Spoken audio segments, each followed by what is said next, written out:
Mein Name ist Gerhard Kilger. Ich stehe hier in meiner Lithowerkstatt in Wilhelmsfeld und erkläre euch gerne etwas zur Lithografie. Also üblicherweise wird die Lithografie ja so erklärt, dass es ein Prinzip gibt auf dem Lithostein, wo sich Fett und Wasser abstoßen. Das ist zwar richtig, aber das führt nicht weiter und für Künstler, Lithographen ist es ungenügend, denn der Stein besteht ja weder aus Fett noch aus Wasser, sondern es tut sich da was auf dem Stein. Wenn wir hier jetzt den Stein vor uns sehen, der Stein ist ein uraltes, 50 Millionen Jahre altes Ablagerungsgemenge, der weiße Jura.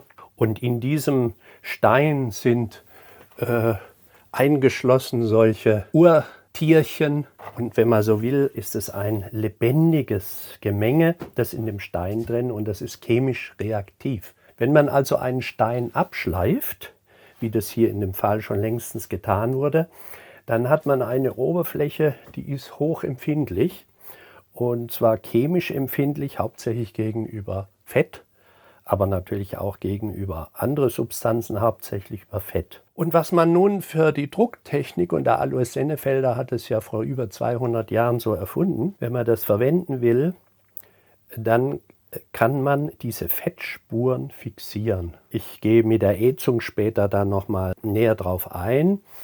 Das Prinzip ist also so: Die Steinoberfläche, die hier geschliffen flach ist und flach drucken soll, wird in eine druckende und eine nicht druckende Substanz verwandelt dadurch, dass die eine Stelle, wo Fett draufgekommen ist, lipophil gemacht wird.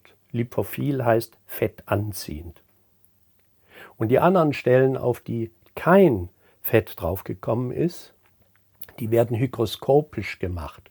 Hygroskopisch heißt, dass sie wasseranziehend sind. Also hat man eine flache Oberfläche, die an den bezeichneten und bearbeiteten Stellen Fett wieder anzieht und an den anderen Stellen Fett abstößt, weil das Wasser darauf haftet.